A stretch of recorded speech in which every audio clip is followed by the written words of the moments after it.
Sobre a autoria desses textos, então, conta pra gente de onde vieram os textos que compõem a Bíblia hebraica ou o Antigo Testamento.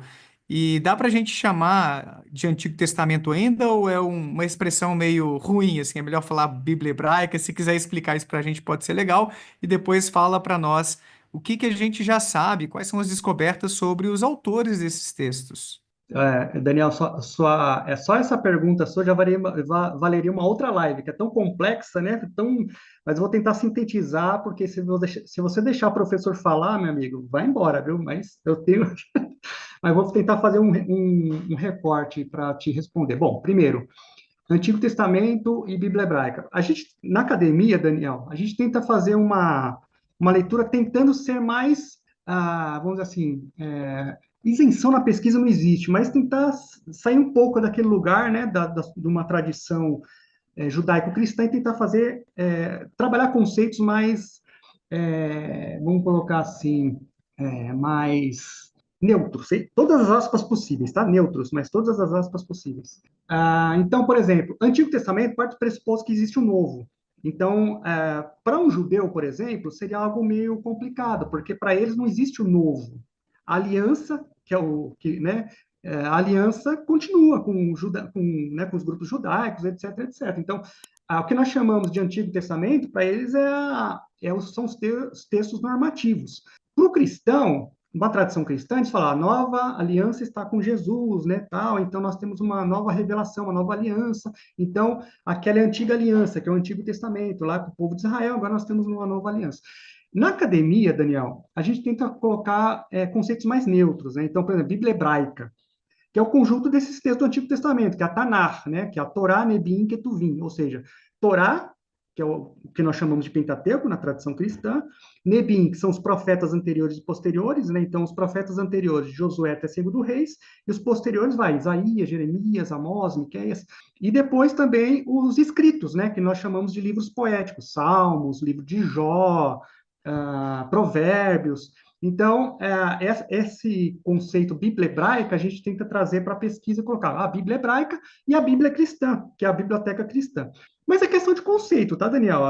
Muitos colegas acadêmicos usam o Antigo Testamento, igual a questão da datação. Antigo, vai falar antes de Cristo ou antes da Era Comum, né?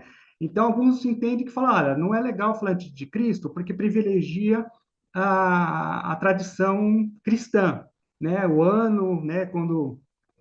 O ano depois da morte de Cristo, a ressurreição de Cristo, tal. Então vamos falar antes da era comum, né, de todos, tal. Mas também já parte do pressuposto da datação cristã, né, porque a datação cristã é o que nós temos no Ocidente. Então você vê que é uma questão de conceito, mas também não resolve muita coisa, né? Fica uma coisa meia dúbia, né? Não dá para a gente, como o Wittgenstein fala, né, o limite da nossa linguagem, né, faz com que nosso mundo seja limitado por essa linguagem. Então, enfim. Agora, não E o quesito. termo, se me permite Pois não. uma rápida interrupção, mas o termo hebraico, quando a gente fala Bíblia hebraica, tem a ver com o idioma com que ela foi escrita, vem daí dessa ideia da.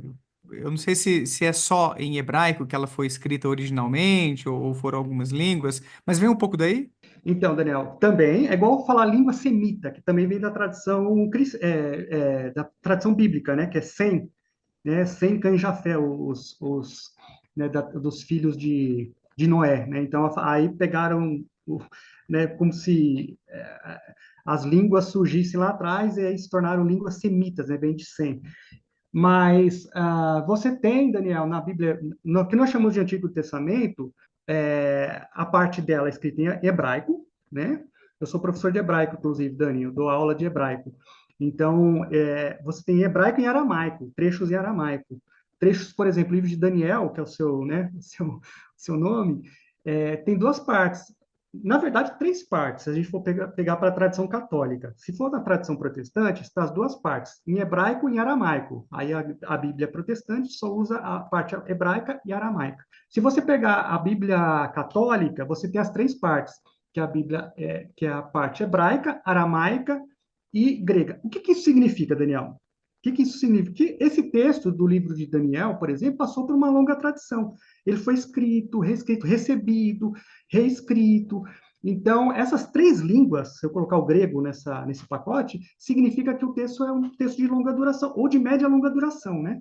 Então, a gente já começa a trabalhar essas questões de composição que você me perguntou. E aí, bom ou não, aqui é o Daniel Gontijo, espero que você tenha curtido esse corte. Clica aqui para ver a live completa lá no meu canal principal e para ver mais vídeos nessa pegada, não deixa de se inscrever por lá e por aqui também. Um abraço, tchau!